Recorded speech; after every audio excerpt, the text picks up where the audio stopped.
Le ministre de l'Intérieur, Gérard Collomb, a tenté lundi 23 juillet de désamorcer les critiques dont fait l'objet le gouvernement dans la gestion de l'affaire Benalla, lors de son audition par les députés devant la commission d'enquête de l'Assemblée nationale. S'il s'est défendu de toute faute personnelle, le ministre de l'Intérieur n'a pas dissipé le brouillard sur plusieurs points de l'affaire qui restent obscurs. 1. Gérard Collomb pouvait ignorer l'identité d'Alexandre Benalla, mais pas son entourage. Monsieur Collomb a réfuté, lors de son audition, tout lien avec Alexandre Benalla. Il a certes reconnu l'avoir croisé à plusieurs reprises pendant la campagne présidentielle et depuis l'élection d'Emmanuel Macron, mais il a assuré qu'il ignorait ses fonctions. « J'ignorais sa qualité de conseiller du président de la République avant le mois de mai », a-t-il dit aux députés. Le chef de cabinet de Gérard Collomb, Jean-Marie Jurier, ne peut pas en dire autant, il était lui-même directeur de campagne de M. Macron en 2017, à laquelle M. Benalla a activement participé. Des messages qui figurent dans les macronies, issus du piratage de courriels personnels et professionnels de responsables d'En Marche, montrent des échanges entre eux. Le député communiste Stéphane Peu l'a d'ailleurs interpellé sur ce point, estimant que les liens étaient forcément plus étroits entre les deux hommes. Le ministre a également reconnu qu'Alexandre Benalla avait formulé plusieurs demandes de port d'armes ces dernières années, dont l'une auprès de son cabinet, en juin 2017, qui lui a été refusée. Toutefois, la préfecture de police lui a délivré une autorisation de port d'armes le 13 octobre 2017, sans que mes services aient été mis au courant, a-t-il ajouté. 2. Le ministre reconnaît en creux le flou qui entourait le rôle de M. Benalla. Gérard Collomb a assuré qu'il ne connaissait pas Alexandre Benalla personnellement, et qu'il pensait qu'il faisait partie des services de police. Ce n'est, selon lui, que le 2 mai, lorsque les violences de l'intéressé en marge de la manifestation du 1er mai à Paris lui ont été signalées, qu'il a découvert ses attributions à l'Élysée. Avec cette déclaration, le ministre met un peu plus de distance encore entre M. Benalla et lui-même.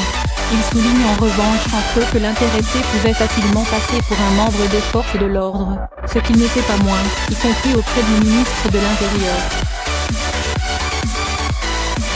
3. Plusieurs policiers sont restés passifs quand M. Benalla et Kras sont intervenus. Lorsque la présidente de la commission, Yael Braun-Pivet, lui a demandé comment il expliquait l'absence de réaction des autres membres des forces de l'ordre aux violences commises par M. Benalla et Kras le 1er mai, la réponse de Gérard Collomb a été catégorique, tout simplement parce qu'elle-même était occupée à gérer d'autres incidents. Et d'ajouter, comme vous l'avez vu, dans la vidéo, l'action de M. Benalla était assez rapide. Le temps que les gens réalisent, les choses étaient terminées. Cette présentation des faits a de quoi surprendre. En effet, la première vidéo de la scène, qui a commencé à circuler le jour même des faits, montre que les faits ont duré près de 2 minutes. On y voit d'abord Vincent Kras, l'employé de La République En Marche qui était lui aussi censé être présent en tant que simple observateur, saisir puis traîner un manifestant. Ce premier acte a duré environ 40 secondes, et l'homme était entouré de plusieurs policiers. C'est là qu'intervient Alexandre Benalla, pendant environ 40 secondes supplémentaires, sans qu'un seul des policiers présents autour de lui s'interpose. Un certain nombre d'entre eux n'étaient, sur le moment, pourtant pas affairés. 4. La police des polices aurait pu être saisie avant l'apparition de l'article du Monde. Plusieurs députés se sont étonnés que Gérard Collomb ait saisi l'inspection générale de la police nationale, la police des polices, que le 19 juillet. Le ministre de l'Intérieur a en effet attendu que l'affaire eût été rendue publique par Le Monde pour le faire, alors qu'il avait connaissance des faits depuis plus de 2 mois. Ce n'est qu'après la parution, le 18 juillet, d'un article dans Le Monde apportant des éléments nouveaux et la découverte de nouvelles images où Benalla est équipé d'un brassard siglé police et doté d'une radio que je considère qu'il est nécessaire d'en savoir plus, c'est justifié Collomb devant la commission parlementaire. Cet argumentaire peut paraître étonnant, car l'enquête du Monde a révélé des faits déjà connus par Gérard Collomb depuis le 2 mai. Le ministre n'avait peut-être pas encore pris connaissance des vidéos sur lesquelles on voit Benalla portait un brassard de police et une radio. Mais il avait déjà vu les images montrant Benalla frappant un manifestant, avec un casque siglé de la police, alors que celui-ci n'était qu'un collaborateur de l'Élysée. Le casque lui a été remis à des fins de protection, a dit le ministre, reconnaissant qu'il y avait là matière à réflexion tant cette pratique ouvre la porte à de possibles confusions.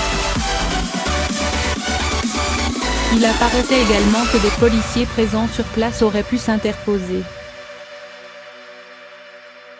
Des éléments pouvant justifier la saisine de l'IGF étaient donc déjà en possession du ministre le 2 mai. 5. Gérard Collomb a refusé de répondre à plusieurs questions précises, malgré les relances. Le ministre de l'Intérieur dit s'être assuré dès le 2 mai que tant le cabinet du président de la République que la préfecture de police avaient été destinataires de l'information de la vidéo mettant en cause Benalla. Il leur appartenait donc d'agir. Cette ligne de défense a néanmoins été fragilisée à plusieurs reprises par les questions des députés sur son niveau d'information exact avant, pendant et au lendemain des faits. L'ancien maire de Lyon a dès lors choisi de ne pas donner suite à certaines questions, malgré l'insistance des parlementaires. Il n'a par exemple jamais souhaité préciser quelles vidéos il avait visionnées et à quel moment il avait pu les consulter. Pas plus qu'il n'a indiqué à quel moment précis et comment il avait été informé du fait qu'Alexandre Benalla avait arboré un brassard de policier lors du 1er mai. Gérard Collomb a également refusé de commenter le rôle de Philippe Mizerski, un membre de l'état-major de la direction de l'ordre public et de la circulation, d'Officie, qui était chargé d'encadrer